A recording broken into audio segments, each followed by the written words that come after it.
ইমাম তিরমিজির বর্ণনা অনুযায়ী 44 10 দিয়ে গুণ দেওয়া হয়, তাহলে 44 দশকে 440। এই মুহূর্তে মহান আল্লাহ তাআলা আমাদের প্রত্যেকটা বান্দা বান্দির আমল নামায় 440টি নেকি দান করেছে।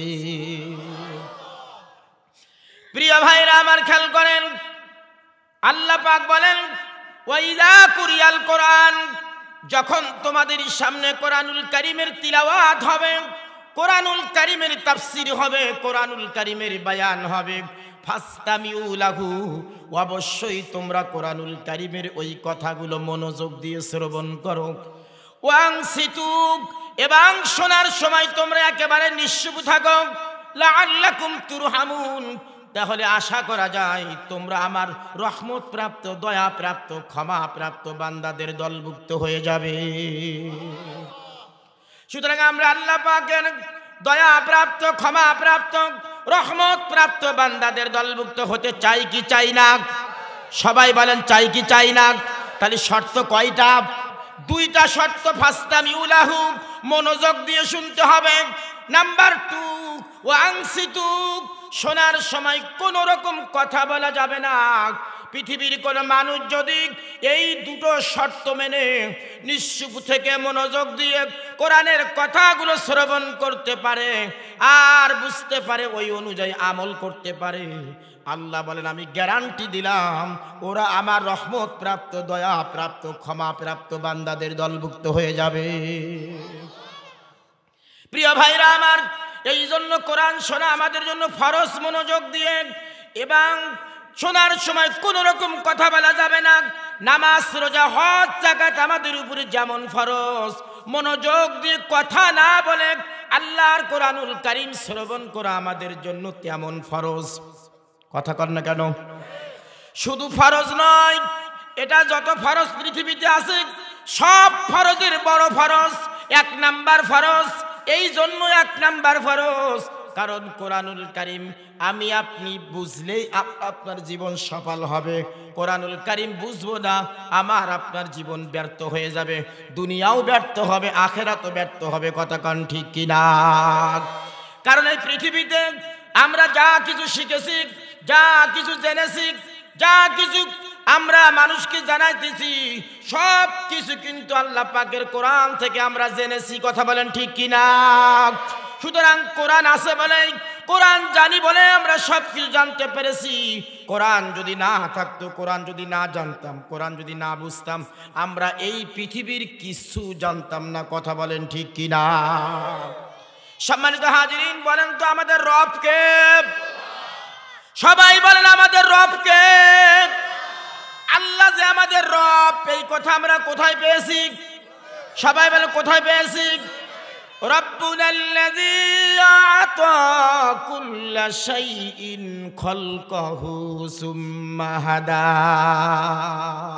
জোরে বলেন আল্লাহু আকবার। তিনি যে আমাদের রব, আল্লাহ যে আমাদের রব, এটা আমরা কোরআনে পাইছি। সুতরাং কোরআন যদি না আসতো, কোরআন যদি না জানতাম, আমরা আমাদের রবকে চিনতাম, আল্লাহকে চিনতাম না। বিশ্বনবী মুহাম্মদুর রাসূলুল্লাহ সাল্লাল্লাহু আলাইহি ওয়াসাল্লাম, তিনি যে আমাদের নবী, তিনি যে আমাদের আখিরি নবী, শেষ নবী, এটা আমরা পাইছি কোথায়? জোরে বলেন পাইছি কোথায়?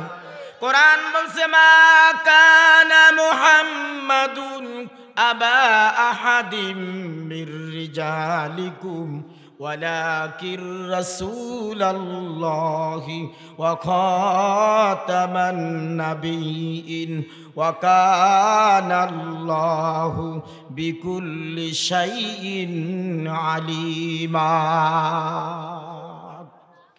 বিশ্বনবী তিনি যে আমাদের শেষ নবী, তিনি আমাদের আখিরি নবী, খাতামুন নবীন, এটা আমরা কোরআনে পেয়েছি, ঠিক কিনা? এভাবে করে আমরা যে নামাজ পড়ি পাইছি কোথায়? হজ করি পাইছি কোথায়? যাকাত দেই পাইছি কোথায়? জিকির করি পাইছি কোথায়? যত কিছু আমরা শিখেছি, জেনেছি, যা কিছু করি সব কিন্তু আমরা কোরআন থেকে জেনেছি। কথা বলেন ঠিক কিনা? এই জন্য সব কিছু জানার আগে আমাদের কোরআন জানা ফরজ। এই জন্য কোরআন যদি মানুষ জানতে পারে ও তামাম দুনিয়ার সব কিছু জানতে পারবে। আর কোরআন যারা জানলো না তারা দুনিয়ার কিচ্ছুই জানলো না। এই জন্য ভাইরা আমার, কোরআন আমাদেরকে মনোযোগ দিয়ে শুনতে হবে। এই যারা আপনারা আসছেন, আপনাদের ইমানি দায়িত্ব, ফরজ দায়িত্ব মনোযোগ দিয়ে কথা না বলে কোরআন শোনা। আর আমাকে যেই সুদূর সাতক্ষীরা থেকে দাওয়াত দিয়ে এনে এই চেয়ারে বসাই দিয়েছেন, এখানে বসে বাবার কিস্সা বলার জন্য বসাই দেন নাই, ঠিক কি না? আমার নেতার প্রশংসার জন্য বসান নাই, আমার এলাকার গল্প বলার জন্য এখানে বসান নাই। এখানে আমাকে বসাইছেন কোরআনের কথা বলার জন্য, ঠিক কি না? সুতরাং আমার ইমানি দায়িত্ব এই চেয়ারে বসে আমার কোরআনের হক কথা বলা, কে ঠিক কি না? এই দায়িত্ব কে দিয়েছেন? কি দায়িত্ব দিয়েছেন? আল্লাহ বলেন, নাহানু আ'লামু বিমা ইয়াকুলুনা ওয়া মা আনতা আলাইহিম বিজাব্বার ফাযাক্কির বিল কুরআনি মান ইয়াখাফু ওয়াঈদ। জোরে বলেন আল্লাহু আকবার। সূরাতুল কাফ 26 নম্বর পারার 19 নম্বর পৃষ্ঠার 10 নম্বর লাইনের 45 নম্বর আয়াত। এই আয়াতে কারিমার ভিতরে 56টি হরফ আছে। 56 10 দিয়ে গুণ দেওয়া হয়, 56 দশকে 560। এই মুহূর্তে মহান আল্লাহ তাআলা আমাদের প্রত্যেকটা বান্দা বান্দির আমল নামায় 560টি নেকি দান করেছে।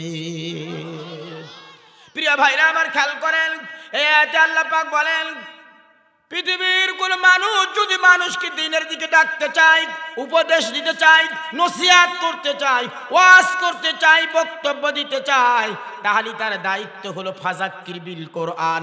সেজন্য অবশ্যই কোরআন দিয়ে মানুষদেরকে উপদেশ দেয়। জোরে বলেন সুবহানাল্লাহ। কোরআন দিয়ে উপদেশ দিলে উপকার হবে কাদের? ফাযাক্কির ফাইন্নাজ যিকরা তানফাউল মুমিনিন। আল্লাহ বলেন, ওই পৃথিবীতে মুমিন যারা, কোরআন থেকে যখন উপদেশ দেওয়া হবে, ওই পৃথিবীর মুমিনরাই কেবল উপদেশ গ্রহণ করবে, ওরাই কেবল ফায়দা পাবে, ওরাই লাভবান হবে। কারণ আমার আল্লাহ যে কোরআন দিয়েছেন, এই কোরআন আল্লাহ পাক এই পৃথিবীর সমস্ত মানব জাতির হেদায়েতের জন্য দিয়েছে, ঠিক কিনা? হুদাল লিন্নাস। আল্লাহ বলেন, আমি মানব জাতির হেদায়েতের জন্য কোরআন দিয়েছি। সুতরাং মানুষ যারা কোরআনুল কারীম দিয়ে হেদায়েত নেবে তারা, আর মানুষের সূরাত সিরাত নিয়ে যারা কোরআন থেকে হেদায়েত নিবে না, আল্লাহ বলেন ওগুলো মানুষ না, ওগুলো হলো মানুষ রূপের জানোয়ার। উলাইকা কাল আনআম বাল হুম আদাল। আল্লাহ বলেন বরং চতুষ্পাদ জানোয়ারের চাইতেও তারা নিকৃষ্ট, যারা কোরআন থেকে উপদেশ নেয় না, কোরআন থেকে হেদায়েত নেয় না। আছে না না এরকম মানুষ পৃথিবীতে? ও বাবার কাছ থেকে হেদায়েত নাই, ও আল্লাহর কোরআন থেকে হেদায়েত নেয় না, এরকম হতভাগা দুনিয়ায় আছে না নাই? আমার ভাইরা, কপাল যদি ভালো করতে চান, জান্নাতে যদি যেতে চান, দুনিয়ার সব তন্ত্র মন্ত্র সব কিছু বাদ দিয়ে আমাকে আপনাকে চলে আসতে হবে আল্লাহর কোরআনের কাছে। কারণ কোরআনই একমাত্র আমাকে আপনাকে জান্নাতের রাস্তা দেখাই দেবে। কথা বলেন ঠিক কি না? সুতরাং রাসূল বলেন, কিয়ামতের দিন কোরআন যাদের পক্ষে যাবে সেই লোকগুলি আল্লাহ পাকের জান্নাতি হবে, আর কোরআন যাদের বিপক্ষে চলে যাবে ওই মানুষগুলো যত বড় নামি দামি পাওয়ারফুল ক্ষমতাওয়ালা মানুষ হোক না কেন, কোরআন যার বিপক্ষে যাবে ও নির্ঘাত আল্লাহ পাকের জাহান্নামে যাবে। এই জন্য কোরআনুল কারীম যাদের পক্ষে যাবে কারা, তারা তাদের পরিচয় কি, তাদের কাদের পক্ষে যাবে আর কাদের বিপক্ষে যাবে এটা জানার দরকার আছে না নাই? সুতরাং আজকে যারা বসেছেন, কোরআনুল কারীম আমাদেরকে আজকে জেনে যেতে হবে যে কিয়ামতের দিন কোরআন আমার আপনার পক্ষে যাবে না বিপক্ষে যাবে। কিয়ামতের দিন বহু মানুষের বিরুদ্ধে এই কোরআনুল কারীম মামলা দায়ের করবে। কোরআনের অসংখ্য আয়াত আল্লাহর কাছে মামলা দায়ের করবে আমাদের বিরুদ্ধে। যেই আয়াতগুলোকে আমরা পড়েছি, জ্ঞান অর্জন করেছি, জেনেছি, শিখেছি, কিন্তু নিজের স্বার্থ হাতছাড়া হয়ে যাবে। এই জন্য কোরআনুল কারীমকে সেই আয়াতগুলো আমরা মানি নাই। কিয়ামতের দিন কোরআনুল কারীম কারিমের এই সকল আয়াতগুলো আমার আপনার বিপক্ষে চলে যাবে, কথা কন ঠিক কিনা? এ কোরআনের এরকম বিধান আছে না নাই যে বিধানগুলো আমরা জানি, জানার পরেও বললে হয়তো আমার চাকরি চলে যাবে, হয়তো আমার জেলে যাওয়া লাগতে পারে, হয়তো আমার ফাঁসিতে ঝোলা লাগতে পারে, ঘর ছাড়া লাগতে পারে, বাড়ি ছাড়া লাগতে পারে, জালেমের জুলুমের শিকার হওয়া লাগতে পারে, কথা কন ঠিক কিনা? এই জন্য আমরা বলি না, এই জন্য আমরা মানিও না। এরকম অসংখ্য আয়াত আমাদের ভিতরে আছে না নাই? আমার ভাইরা, কিয়ামতের দিন এই আয়াতগুলো সব আমাদের বিপক্ষে চলে যাবে। সুতরাং যদি কোরআন আমাদের পক্ষে আনতে চাই, তাহলে আল্লাহ পাক বলেন উদখুলু ফিস-সিলমি কাফা, পরিপূর্ণ ইসলামের ভিতরে প্রবেশ করো, ঢুকে যাও, পরিপূর্ণ তোমরা দিন ইসলাম অর্থাৎ কোরআনকে মেনে নাও। কিন্তু কপাল খারাপ আমাদের, আমরা কোরআন পরিপূর্ণ মানতে পারি নাই। পারছি? কোরআন পরিপূর্ণ আমরা মানতে পারি নাই।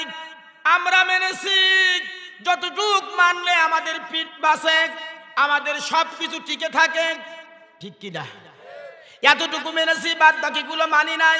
কোরআন সে কথাই বলেছেন, আফাতুমিনুনা বিবাদিল কিতাব ওয়া তাকফুরুনা বিবাদ ফামা জাযাউ মান ইয়াফআলু যালিকা মিনকুম ইল্লা খিজুন ফিল হায়াতিদ দুনিয়া ওয়া ইয়াউমাল কিয়ামাতি ইউরাদ্দুনা ইলা আশাদ্দিল আযাব ওয়া মাল্লাহু বিগাফিলিন আম্মা তা'মালুন। আল্লাহ পাক বলেন, তোমরা কোরআনের কিছু মানবার কিছু মানবা না, এটা হবে না, এটা আমি গ্রহণ করব না। যদি এরূপ করো, ফামা জাযাউ মান ইয়াফআলু যালিকা মিনকুম, আল্লাহ পাক বলেন তাহলে তোমরা জেনে নাও এই দুনিয়ার জীবনে আমি আল্লাহ পাক তোমাদেরকে লাঞ্ছিত করব, অপমানিত করব, হেউ প্রতিপন্ন করব, বাতিলের টার্গেট বানাবো। সুতরাং আমার মনে হয় তামাম দুনিয়ায় যে আজকে মুসলমান নির্যাতিত হচ্ছে, লাঞ্ছিত হচ্ছে, অপমানিত হচ্ছে, মারি খাচ্ছে, তার একটাই কারণ, আমরা কোরআনুল কারীম 100% মানি না। কোরআন আমরা পরিপূর্ণ না মানার কারণেই আজকের আমাদের এত অধঃপতন, কথা বলেন ঠিক কিনা? আমাদের এত দুর্দিন, আমরা এত মার খাচ্ছি, মার খাইতে খাইতে আমাদের দেয়ালে পিঠ ঠেকে গিয়েছে, আমরা আর মার খাইতে পারতেছি না, কথা বলেন ঠিক কিনা? প্রিয় ভাইরা আমার, দীর্ঘ 16টি বছর জালেমদের কাছ থেকে আমরা মার খাইছি কি খাই নাই? ঘর ছাড়ছি কি ছাড়ি নাই? বাড়ি ছাড়ছি কি ছাড়ি নাই? সুতরাং আল্লাহ পাক বলেন, যেই জাতি কোরআন মানে না, ইসলাম মানে না, দিন ইসলাম মানতে চাই না, সেই জাতির উপরে আমি এরকম জালেমদেরকে চাপাই দেই। জোরে বলেন নাউজুবিল্লাহ। সম্মানিত ভাইয়েরা আমার, এবার গভীর মনোযোগ দিয়ে শুনুন। আমরা কোরআন শোনার জন্য এখানে এসেছি, আমাদের দায়িত্ব হলো কোরআন শোনা। কোরআন যদি আমরা শুনতে পারি, আল্লাহ পাক বলে আমি কোরআন দিয়েছি মানুষের ভাগ্য পরিবর্তন করার জন্য, মানুষের জীবন পরিবর্তন করার জন্য, জীবনের ত্রুটিগুলো ধরিয়ে দেওয়ার জন্য কোরআন আসছে। জোরে বলেন সুবহানাল্লাহ।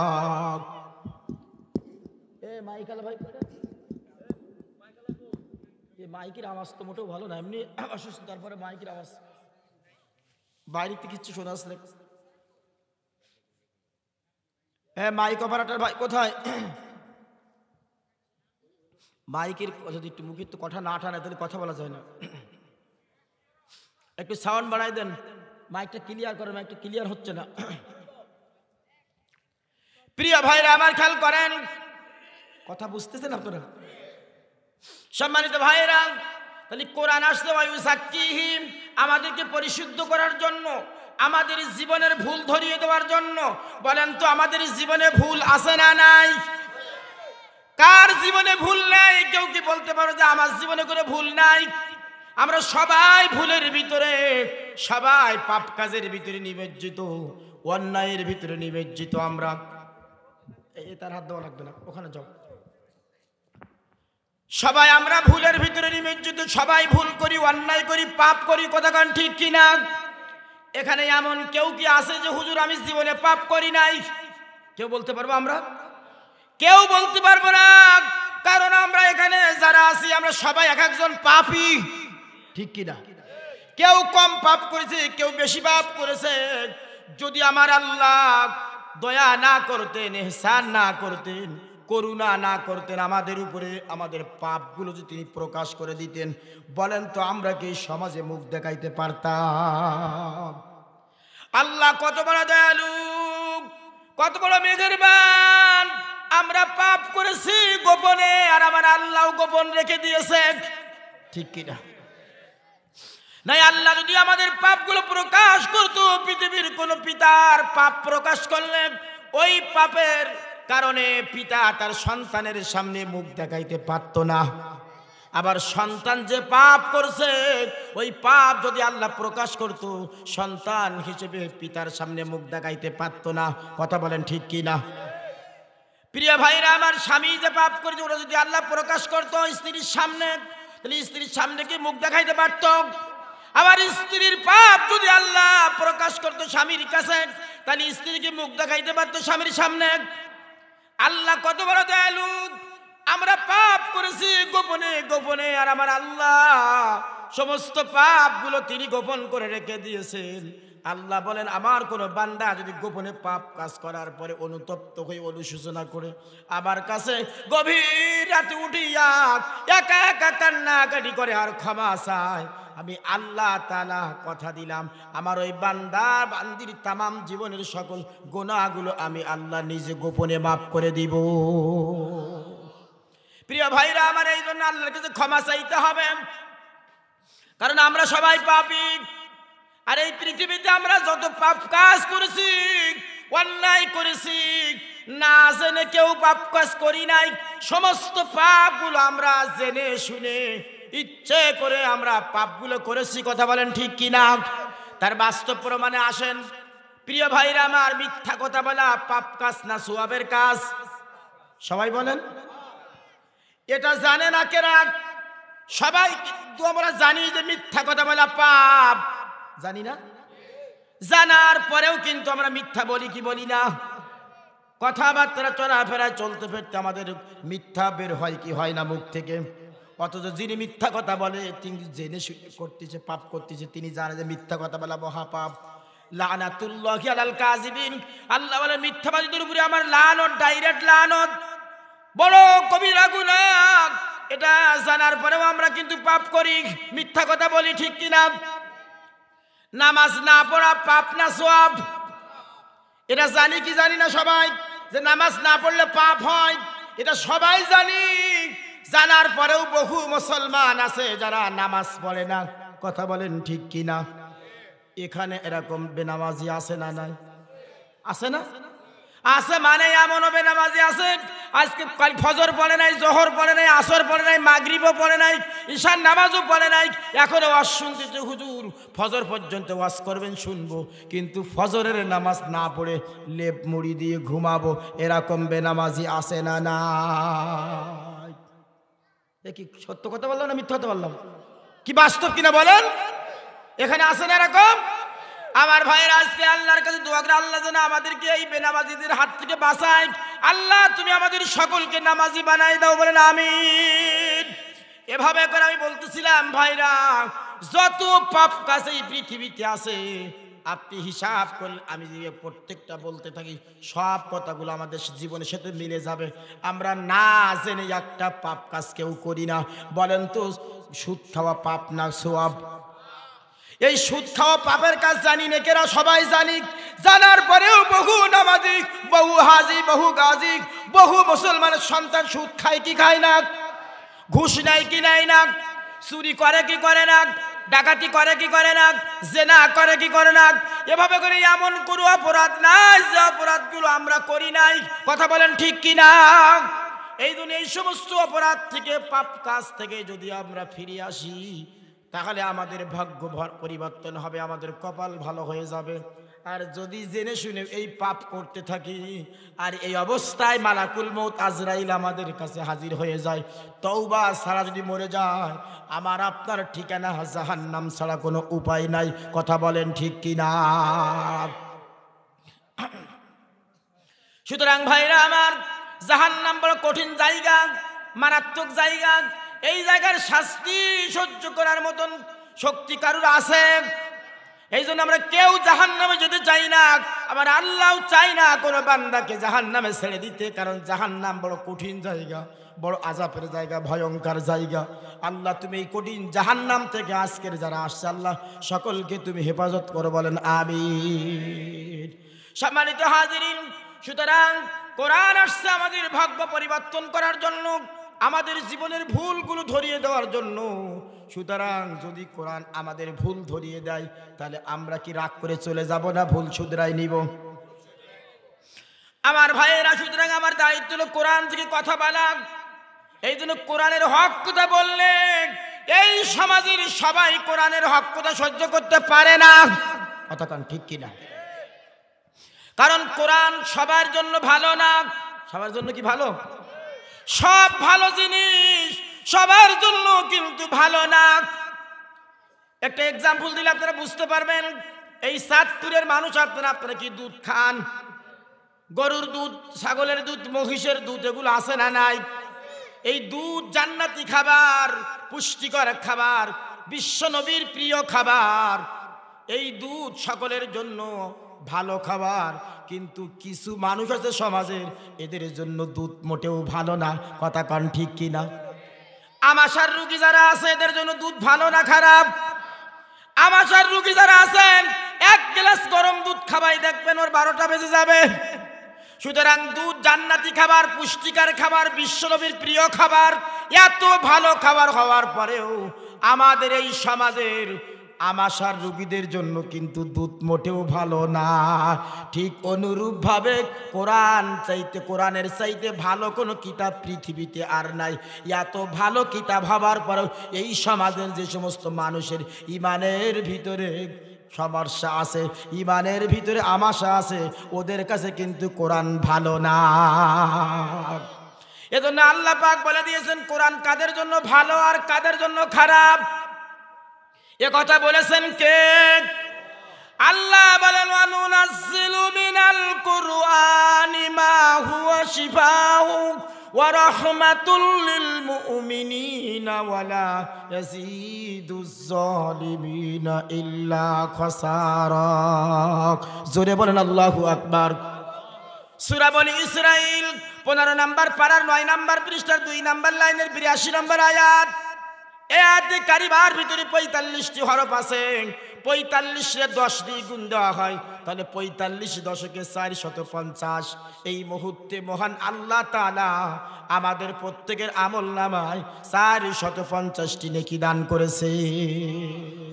খেয়াল করেন, আল্লাহ বলেন এমন একটা কোরআন আমি নাজিল করেছি মা হুয়া শিফাউ ওয়া রাহমাতুল লিল মুমিনিন, যেই কোরআনটা শুধুমাত্র এই পৃথিবীর মুমিনদের জন্য শিফা এবং রহমত, আর এই পৃথিবীর জালেমদের জন্য এই কোরআন হলো গজব।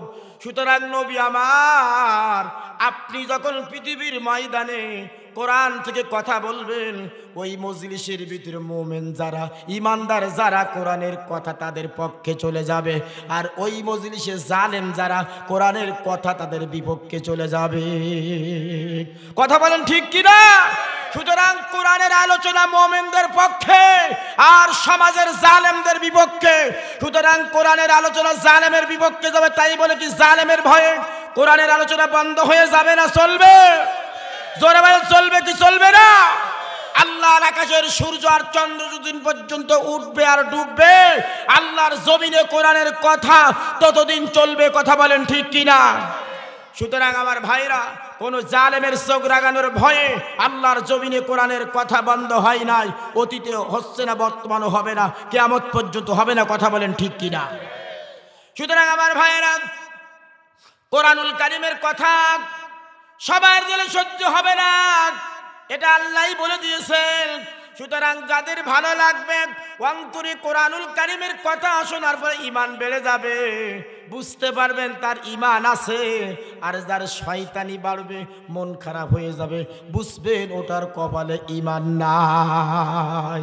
কথা বলেন ঠিক কিনা?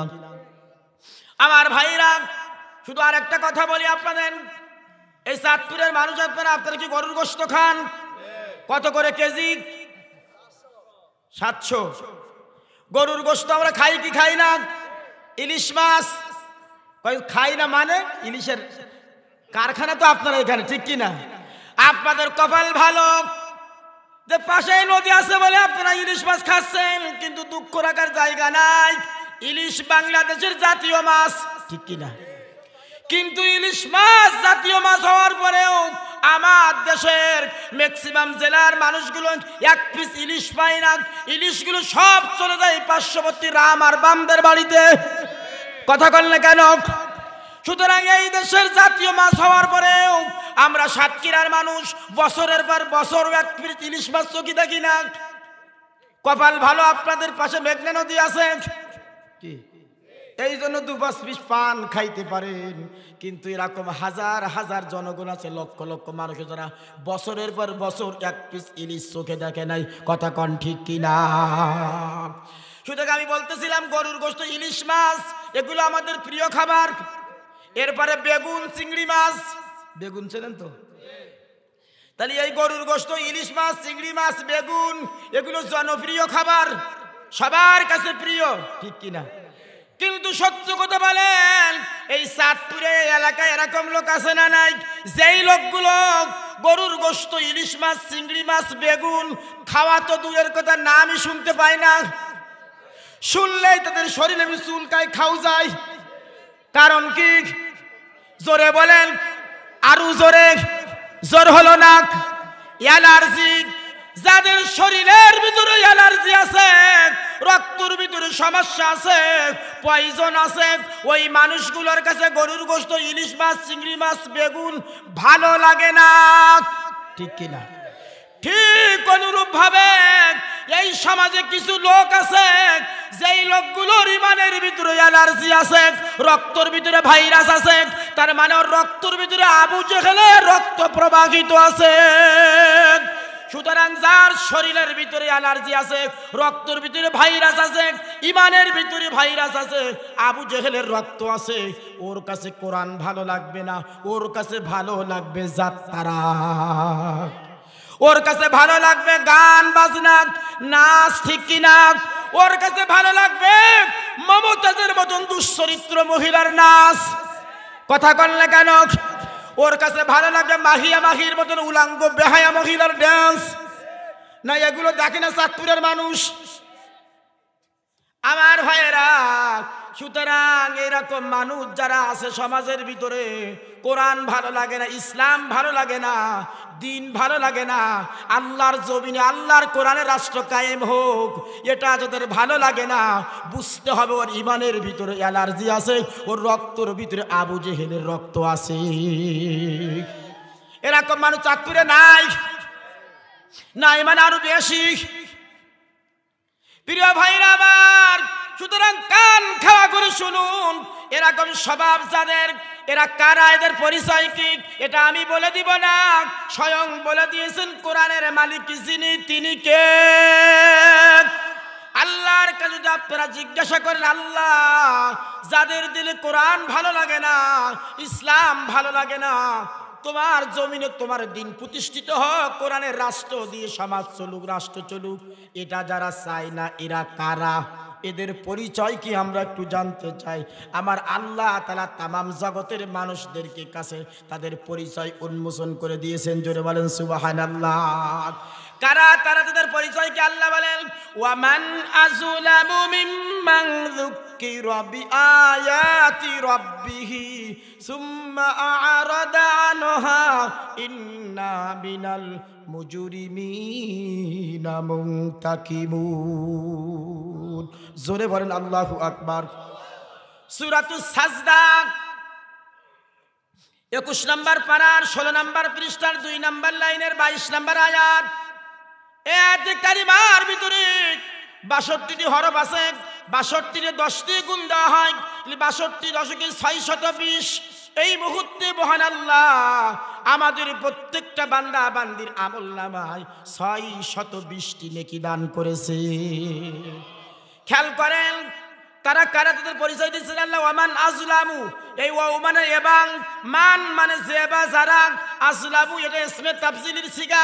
কোন ছোটখাটো জালেমের কথা আল্লাহ বলে নাই, আল্লাহ বলেন আমার আকাশের নিচেই জমিনের উপরে সবচাইতে বড় জালেম তারা মিম্মাং যুক্কিরা বিআয়াতি রাব্বিহি, যখন তাদের সামনে তার রবের আয়াত দিয়ে কোরআন দিয়ে বয়ান করা হয়, কোরআন দিয়ে তাফসীর করা হয়, কোরআন দিয়ে নসিহত করা হয়, তখন ওই কোরআনের নসিহতগুলো, কোরআনের কথাগুলো ওই সমাজের জালেম যারা ওর জীবনের সাথে মেলে না, ও যে দল করে দলের সাথে মেলে না, ও যে নেতার অনুসরণ করে ওই নেতার চরিত্রের সাথে মেলে না, অনুসরণ করে ওই বাবার চরিত্রের সাথে মেলে না, কোরআনের সব কথাগুলো তার বিপক্ষে চলে যায়।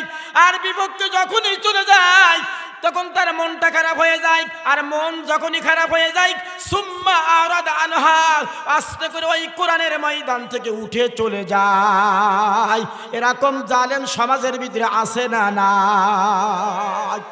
কোরআনের হক কথা বললে নিজের দলের বিপক্ষে চলে যায়, নেতার বিপক্ষে চলে যায়, নিজের বাবার বিপক্ষে চলে যায়। এই জন্য মন খারাপ করে কোরআনের ময়দান থেকে উঠে চলে যাওয়ার মতন জালেম সমাজে আছে না নাই? আল্লাহ কয় এরা হলো জালেম। প্রিয় আমার ভাইরা আমার, সুতরাং আল্লাহ বলেন কোরআনের ময়দান থেকে দুই শ্রেণীর মানুষ উঠে চলে যাবে। তার এক নাম্বার হলো জালেমরা উঠে যাবে। কারা? জোরে বলেন, কারা উঠে যাবে? জালেমরা উঠে চলে যাবে। আর এক শ্রেণীর মানুষ উঠে চলে যাবে। কারা তারা? তাদের পরিচয় কি? ছোট্ট একটা ইতিহাস বললে আপনারা বুঝতে পারবেন কারা উঠে চলে যাবে। দ্বিতীয় শ্রেণী কারা? আজ থেকে ১৫০০ বছর আগে দ্বীনের নবী যখন কাবার চত্বরে আবু কুবাইস পর্বতের পাদদেশে, সাফা পাহাড়ের পাদদেশের আরবের বিভিন্ন স্থানে এরকম কোরআনের দাস দিতেন, কোরআনের বয়ান করতেন, কোরআন তেলাওয়াত করে শোনাইতেন। রাসূলুল্লাহর মুখে কোরআন শোনার জন্য মক্কার হাজার হাজার কাফের বেঈমান লোকজন নিচে সমাবেত হতো। সবাই আল্লাহর রসুলের মুখে কোরআন শুনত। নবী কোরআন থেকে তাওহীদের কথা, রিসালাতের কথা, একত্ববাদের কথা, জান্নাতের কথা, জাহান্নামের কথা, পরকালের কথা যখন বলতেন, ওই মানুষগুলো তাদের চোখের পানিগুলো টপ টপ করে পড়তো আর কান্নাকাটি করতো আর মনোযোগ দিয়ে রসুলের মুখে কোরআন শুনতো। এমন সময় আল্লাহর পক্ষ থেকে রাসূলুল্লাহর উপরে ওহী নাজিল হলো, ও হাবিব তোমার উপরে যে কোরআন নাজিল করেছি, এই কোরআন শুধুমাত্র নামাজ, রোজা, হজ, যাকাত, জিকির, আজকারের জন্য আমি নাজিল করি নাই। কোরআন নাজিল করেছি তিবিয়ানাল লিকুল্লি শাইইন, প্রত্যেকটা বিষয়ের নিখুঁত বর্ণনা দিয়েছি। এমন কোনো সমস্যা নাই যেই সমস্যার সমাধান আমি আল্লাহ কোরআনে দেই নাই। মা ফাররাতনা ফিল কিতাব, এই কিতাবের ভিতরে আমি আল্লাহ কোনো বিষয় বাদ রাখি নাই। সব বিষয়ের কথা বলেছি। ব্যক্তিগত জীবন কেমনে চালাবে, পরিবার কেমনে চালাবে, সমাজ কেমনে চালাবে, রাষ্ট্র কেমনে চালাবে, তার জীবন কেমনে পরিচালনা করবে, সব কথাগুলো আমি আল্লাহ কোরআনে বলে দিয়েছি। দেশে কি দেয় নাই? কোরআনে কোনো কথা কি আল্লাহ বাদ দেশে? কোনো কথা বাদ দেয় নাই। আল্লাহ কয় হাবিব আপনি কোরআন থেকে কথা বলুন, মানুষ কোরআন দিয়ে তার জীবন যেন পরিচালনা করে। রাসূলুল্লাহ তখন এবার আলোচনার মোড় পরিবর্তন করে দিয়ে উপস্থিত মানুষের সামনে বলতে লাগলেন, পৃথিবীর মানুষেরা, আল্লাহ কোরআন দিয়েছেন তোমার আমার ভাগ্য পরিবর্তন করার জন্য, জীবন পরিচালনা করার জন্য। সুতরাং কোরআন দিয়ে জীবন চালাও, কোরআন দিয়ে সমাজ চালাও, কোরআন দিয়ে রাষ্ট্র চালাও, কোরআনের বিচার তোমরা মেনে নাও। এই কথা যখন বললেন, রাসূলুল্লাহ তাকায় দেখে, একটু আগে জান্নাতের বয়ান শুনে, একটু আগে জাহান্নামের কঠিন আযাব শুনে যাদের চোখের কোনায় পানি ছিল, কোরআন দিয়ে রাষ্ট্র চালাও এই কথা বলার কারণে একটু আগে যারা কাঁদতেছিল সেই মানুষগুলোর মুখটা মলিন হয়ে গেছে, মুখটা বেজার করে আস্তে করে ময়দান থেকে উঠে চলে যাচ্ছে। আল্লাহর নবী তাকাই দেখে, সাহাবীরা আল্লাহর নবী তাকাই দেখে মক্কার লোক উঠে চলে যায়। নবীজি খুব মনে ব্যথা পেলেন, কষ্ট পেলেন, কারণ বক্তার সামনের থেকে শ্রোতা উঠে চলে গেলে বক্তার খারাপ লাগে কি লাগে না? এই আপনারা এখন বসে আছেন, এখন যদি আপনারা উঠে চলে যান আমার খারাপ লাগবে না ভালো লাগবে? নিশ্চয় খারাপ লাগবে যে আল্লাহ এত কষ্ট করে সাতক্ষীরা থেকে আসলাম, কোরআনের কথা বললাম, মানুষ কোরআন শুনলো না, উঠে চলে গেল, আমার অন্তরে ব্যথা লাগবে। সুতরাং আমার ভাইয়েরা, দিনের নবীর অন্তরে ব্যথা লাগলো। রাসূলুল্লাহ আর সহ্য করতে পারলেন না, দুই চোখের পানিগুলো ছেড়ে দিলেন। রাসূলের চোখ ঝরা পানি দেখে আমার আল্লাহ সহ্য করতে পারলেন না, সাথে সাথে আল্লাহ জিবরাইলকে পাঠালেন, যা জিবরাইল আমার বন্ধুকে বলে দে আর যেন কান্নাকাটি করে না, চোখের পানিগুলো মুছে ফেলতে বল, কারণ আমি আল্লাহ সব সহ্য করতে পারি, আমার বন্ধুর চোখে পানি দেখলে আমি আল্লাহ সইতে পারি না। আল্লাহর হাবিব কাঁদবেন না, চোখের পানিগুলো আপনি মুছে ফেলুন। আপনি তো দেখতেছেন আপনার সামনের থেকে উঠে চলে যাচ্ছে, এই জন্য কাঁদতেছেন, আপনার মন খারাপ। আপনি মন খারাপ করবেন না, আমি আল্লাহ ওদের অন্তরের খবর জানি, আমি আল্লাহ ওদের মনের খবর জানি। তুমি তো ওদের মনের খবর জানো না, অন্তরের খবর জানো না, কারণ অন্তর্যামী কে? ইন্নাল্লাহা আলিমুম বিজাতিস সুদূর, একমাত্র অন্তর্যামী হলেন আমার আল্লাহ। আমার অন্তরে কি আছে, আপনার অন্তরে কি আছে, এটা দুনিয়ার কেউ জানে না, জানে একমাত্র কে? আল্লাহ ডাক ধরে, হাবিব ওদের অন্তরের খবর তুমি জানো না, আমি আল্লাহ জানি। ওরা নামাজ পড়লে কি হবে, রোজা রাখলে কি হবে, হজ করলে কি হবে, জিকির করলে কি হবে, তালিম দিলে কি হবে, জুব্বা পড়লে কি হবে, দাড়ি টুপি রাখলেই কি হবে, আমি আল্লাহ ওদের অন্তরের খবর জানি। ওদের অন্তরের ভিতরে লাং তুমিন, ঈমান প্রবেশ করে নাই, করবেও না।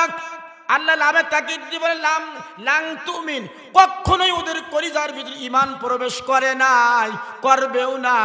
ওরা নামাজ পড়ে, রোজা রাখে, হজ করে, যাকাত দেয়, জিকির করে, তালিম করে, বাবার দরবারে যায়, সব ঠিক আছে, কিন্তু ও নবী আমি জানি ওদের কলিজার ভিতরে ঈমান প্রবেশ করে নাই।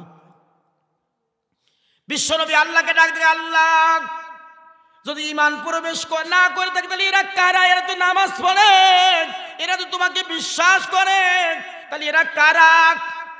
সাথে সাথে আমার আল্লাহ জিবরাইলকে পাঠালেন, জিবরাইল যা আমার বন্ধুকে বলে দে এদের পরিচয়। আমি আল্লাহ তাআলা আসমান থেকে এদের পরিচয় দিয়ে দিলাম। সাথে সাথে বিশ্ব নবীর উপরে আল্লাহ পাক ওহী নাজিল করলেন। ওহী নাজিল হয়ে গেল, ওয়া ইযা কিলা লাহুম তাআলাউ ইলা মা আনসালাল্লাহু ওয়া ইলার রাসূলি রাআইতাল মুনাফিকিনা ইয়াসুদ্দুনা আনকা সুদুদা। জোরে বলেন আল্লাহু আকবার। ওহী নাজিল হয়ে গেল সূরা নিসা 5 নম্বর পারার 7 নম্বর পৃষ্ঠার 1 নম্বর লাইনের 61 নম্বর আয়াত। আয়াতে কারিমার ভিতরে 72টি হরফ আছে, 72 10 দিয়ে গুণ দেওয়া হয় তাহলে 72 দশকে 720। এই মুহূর্তে মহান রব, মহান আল্লাহ আমাদের প্রত্যেকের আমল নামায় 720টি নেকি দান করেছে। প্রিয় ভাইরা আমার খেয়াল করেন, ওহী নাজিল হয়ে গেল, আল্লাহ ডাক দিতে, হাবিব আপনি যখন ওদেরকে ডাকবেন কোরআন দিয়ে, তাআলাউ তোমরা এসো, ইলা মা আনসালাল্লাহ, আল্লাহ যারা নাজিল করেছেন সেটার নাম কি? জোরে বলেন সেটার নাম কি? আল্লাহ নবী যখন তোমাদেরকে ডাকো, তাআলাউ এসো ইলা মা আনসালাল্লাহ, আল্লাহ যারা নাজিল করেছেন ওই কোরআন দিয়ে যখন ডাকবেন, তখন আপনি দেখবেন রাআইতাল মুনাফিকিনা ইয়াসুদ্দুনা আনকা সুদুদা, আপনার সামনের থেকে যারা উঠে চলে যাচ্ছে ওরা ওই সমাজের ঈমানদার না, ওরা ওই সমাজের চিহ্নিত মুনাফিক। বলেন তো কোরআনের হক কথা শুনে মন খারাপ করে চলে যাওয়া মতো মুনাফিক সমাজে আছে না? না। কিয়ামত পর্যন্ত আল্লাহর কোরআনের কথা শুনে মন খারাপ করে কোরআনের ময়দান থেকে উঠে যারা চলে যাবে এরা জালেম আর এরা হলো মুনাফিক। এই দুইটা দলের কথা আল্লাহ বলেছেন, এই দুই শ্রেণীর মানুষেরা কোরআনের ময়দান থেকে উঠে চলে যাবে। আর এক শ্রেণীর মানুষ জীবন চলে গেলেও তারা কোরআনুল কারীমের ময়দান থেকে, কোরআন থেকে, ইসলাম থেকে দূরে চলে যায় না। সুতরাং আমরা ওই জালেম আর মুনাফিকদের দলভুক্ত হতে চাই না। আমরা যতক্ষণ পর্যন্ত এই মজলিস থাকবে ততক্ষণ পর্যন্ত আমরা থাকতে চাই। আখিরি মোনাজাত না করে আমরা যাব না। কারা কারা রাজি আছেন দু হাত তুলে আল্লাহকে দেখান। লিল্লাহি তাকবীর। আল কোরআনের আলো, আল হাদিসের আলো, দিন ইসলাম, দিন ইসলাম। নারায়ে তাকবীর। আল্লাহ কবুল করুক, বলেন আমিন। সম্মানিত ভাইরা আমার, তাহলে আমরা এই জালেম আর মুনাফিক হতে চাই না, কথা কান ঠিক কিনা? কিন্তু আমি কোরআন থেকে দেখতেছি আমাদের এই সমাজে জালেম আর মুনাফিক বাদ দিলে মানুষই পাই না। কি কথা কান না কেন? আমাদের সমাজে আমরা যারা আছি জালেম আর মুনাফিক বাদ দিলে আমি একটা মানুষই খুঁজে পাই না। আমার ভাইরা, জালেম হওয়ার জন্য যতগুলো আলামত, যতগুলো কাজ করার দরকার, সবগুলো কাজ আমাদের ভিতরে আছে না নাই? আমি যদি এক একটা করে ধরাই দেই, আপনি অস্বীকার করার কোনো সুযোগ পাবেন না। কোরআন থেকে আমি সব দলিল দিয়ে দিতে পারবো, প্রত্যেকটা কথায় কোরআন আয়াত দিয়ে আমি বলে দিব। জুলুমের জন্য যত, জালেমদের যত কর্ম সব আমাদের ভিতরে আছে। এরপরে মুনাফিকদের যত বৈশিষ্ট্য, মুনাফিকের যত আলামত, যত খাসলাত আছে সব আমাদের ভিতরে আছে না নাই? আমার ছোট্ট একটা আলামতের কথা বলি। আমরা সবাই জানি মুনাফিকের আলামত তিনটা, ঠিক ঠিক কিনা? রাসূলের আরেকটা হাদিস আছে চারটা, এই চারটা, তিন নাম্বার তিনটা আগে বলি। রাসূল বলেন মুনাফিকের তিনটা আলামত, তার মধ্যে প্রথম আলামত যখন কথা বলে মিথ্যা কথা বলে। কি আছে না মিথ্যাবাদী আমরা? আর এই মোবাইল তো মিথ্যার বাক্স। কি যার হাতে মোবাইল আছে ওর জবান দিয়ে মিথ্যা কথা বের হয়, ও অটো বের হয়ে যায়, ঠিক কিনা? মনে করেন টাকা পয়সা পাবেন, এরকম আছে না লোক টাকা নিয়ে দিচ্ছাই না, আছে না? টাকা পাবেন, আপনি ফোন দিয়েছেন, ও ঘরের ভিতরে আছে, ফোন দিতে হলো কোথায়, ও শয়তান ঘরের ভিতরে দাঁড়ায় আমি ঢাকাই। এই কথা কয় না? এরকম লোক নাই চাঁদপুরে? ওর কাছে টাকা পাবেন, ফোন দিয়ে কোথায়, ও বাজারে দাঁড়ায় আছে, ওকে আমি ঢাকাই, আছে না? এরকম ডাহা মিথ্যা কথা মানুষ বলে। তাহলে মুনাফিকের প্রথম আলামত আমাদের ভিতরে আছে না নাই? দুই নাম্বার, রাসূল বলেন যখন ওয়াদা করে ও ওয়াদা ভঙ্গ করে। এই ওয়াদা ভঙ্গ করার লোক আছে না? টাকা নিয়ে আজ দেয়, কাল দেয়, পরশু দেয়, ওর ডেটই শেষ হয় না। এরকম ওয়াদা খিলাপ করা মানুষ আমাদের সমাজে আমি ভরি ভরি দেখি। এরপর তিন নাম্বার, রাসূল বলেন যখন তার কাছে কোনো কিছু আমানত রাখা হয় সে আমানতের খেয়ানত করে। এরকম আমানতের খেয়ানত করা লোক আছে না নাই? প্রিয় ভাইরা আমার, চার নাম্বার রাসূল বলেন আর যখন কথাবার্তা বলেন, যখন দুই গ্রুপের একটু গ্যামজাম বাদে একটু তর্ক বিতর্ক হয়, তখন মুনাফিক যিনি, তখন তার মুখ থেকে অশ্লীল কথা, গালিগালাজ বের হয়। বলেন তো গ্যামজাম করে গালিগালাজ দেয় না এরকম লোক? গালিগালাজ দেয় এরকম লোক সমাজে আছে না না? তাহলে মুনাফিকের যে চারটা আলামত সেটা সব আমাদের ভিতরে আছে না নাই? তাহলে আমরা যে কেউ এখানে বুকে হাত দিয়ে বলতে পারবো না যে আমি মুনাফিক না, কথা কোন ঠিক কিনা? প্রিয় ভাইরা, আমাদের মুনাফিকদের বৈশিষ্ট্য, জালেমদের বৈশিষ্ট্য আমাদের ভিতরে আছে। আল্লাহর কাছে আজকে এই কোরআনের ময়দান থেকে আমরা দোয়া করব, আল্লাহ তুমি জালেম আর মুনাফিকদের হাত থেকে আমাদেরকে বাঁচাও। কারণ জালেম, মুনাফিক, কাফের এগুলো আল্লাহ পাক লা আমলা আন্না জাহান্নাম মিনকুম আজমাইন, এদের সকলকে আল্লাহ পাক জাহান্নামে দিবে। কথা বলেন ঠিক কিনা? তাহলে এগুলো সবাই জাহান্নামে চলে যাবে। আর একটা দল জান্নাতে যাবে, তারা হলো মুমিন, যারা জীবন দিবে, ঘর ছাড়বে, বাড়ি ছাড়বে, জালেমের জুলুমের শিকার হবে, রিমান্ডে যাবে, ফাঁসির কাস্টে ঝুলবে, তারপরেও দিন ইসলাম থেকে, কোরআন থেকে, আল্লাহর পথ থেকে এক চুল পরিমাণ সরে যাবে না। এরকম লোক আছে না নাই? আল্লাহ পাক বলেন এই মানুষগুলো মুমিন, এরাই হলো ঈমানদার, এদের জন্য আমি আল্লাহ পাক আমার জান্নাতকে আমি প্রস্তুত করে রেখেছি, সাজায় গুছাই রেখেছি। আমি এই মুত্তাকিনদের জন্য, উইদ্দাতুল লিল মুত্তাকিন, আমি এদের জন্য সাজায় রেখেছি, প্রস্তুত করে রেখেছি জান্নাত। জোরে বলেন সুবহানাল্লাহ। প্রিয় ভাইরা আমার, সুতরাং এরকম মুমিন মুত্তাকি পৃথিবীতে আছে, আমাদের দেশে আছে না নাই? সুতরাং তার বাস্তব একটা চিত্র আপনাদের সামনে তুলে তুলে আপনারা বুঝতে পারবেন। দীর্ঘ 15টি বছর এই সমাজের ভিতরে জালেমরা জুলুম করেছে কি করে নাই? স্বৈরাচাররা স্বৈরাচারিতা করেছে কি করে নাই? জালেম কত প্রকার, কি কি জুলুম কারে বলে, কত প্রকার, এটা এই চাঁদপুরের মাটিতে বসে বোঝা যাবে না। জুলুম কত প্রকার কি হতে পারে, জালেম কত বড় ভয়ঙ্কর হতে পারে, এটা দেখতে হলে আমার সাতক্ষীরায় যাওয়া লাগবে। এই চাঁদপুরের মাটিতে বসে জালেম চেনা যাবে না, জুলুম চেনা যাবে না, বোঝা যাবে না। জুলুম কত প্রকার দেখতে হলে সাতক্ষীরায় যাওয়া লাগবে। আমার ভাইরা, ছোট্ট একটা কথা বলি, একটা নাই দুটা নাই 274টা বাড়ি বুলডোজার দিয়ে সম্পূর্ণ মাটির সাথে মিশাই দিয়েছে স্বৈরাচারেরা। 274টা বাড়ি ভেঙে দিয়েছে বুলডোজার দিয়ে। একজন দুইজন মায়ের বুক খালি করে নাই, 84 জন তাজা যুবকের তারা গুলি করে হত্যা করেছেন। হাজার হাজার মানুষের চোখ অন্ধ, হাত নাই পাও নাই, বিকলাঙ্গ অবস্থায় রয়েছে। হাজার হাজার মানুষ সাতক্ষীরার জমিনের তারা নিখোঁজ হয়ে গেছে। এলাকার পুরুষ শূন্য সব। দীর্ঘ 16টা বছর তারা বাড়ি থাকতে পারে না, এলাকার কোনো পুরুষ মানুষ নাই।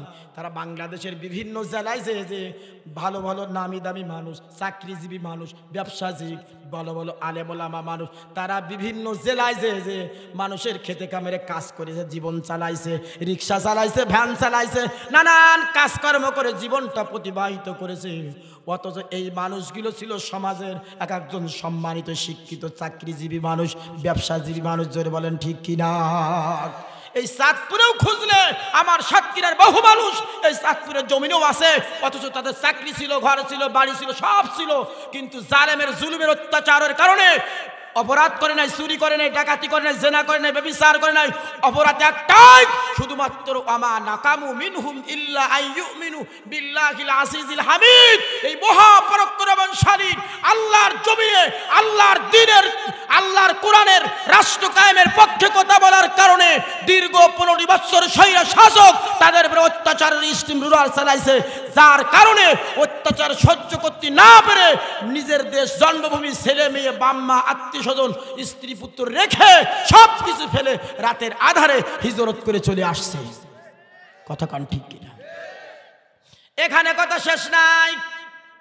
পুরুষ মানুষ শূন্য এলাকায় জালেমের স্বৈরাচারের দোসরেরা মহিলাদেরকে অস্ত্রের সামনে জিম্মি করে পুকুর ভরা মাছ, মাঠ ভরা ফসল, গোয়াল ভরা গরু, বড় বড় গরুগুলো ঘর থেকে গোয়াল থেকে ধরে নিয়ে গেছে।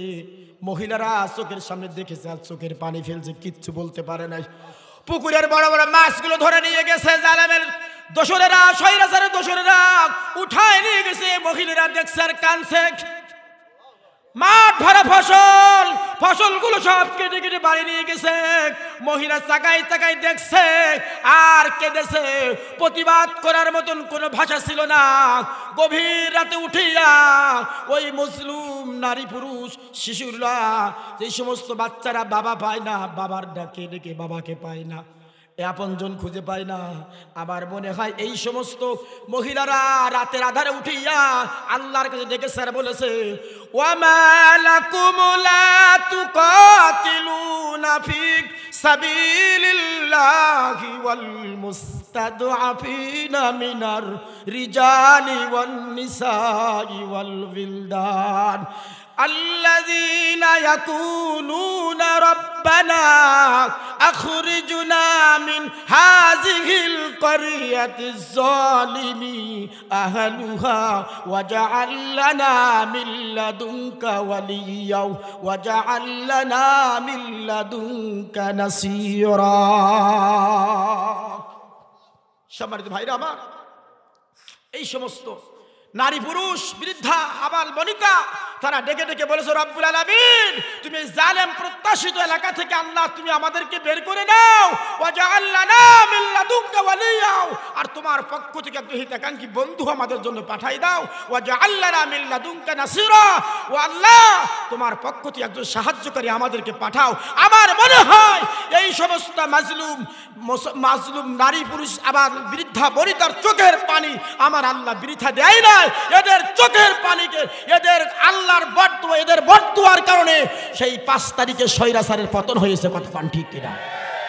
এটা আমাদের কেরামত হয় নাই, এটা ওদের বদদুয়ার কারণে, চোখের মাজলুমের চোখের পানির বদদুয়ায় স্বৈরাচার সেদিন পালাতে বাধ্য হয়েছে। কথা পান ঠিক কিনা?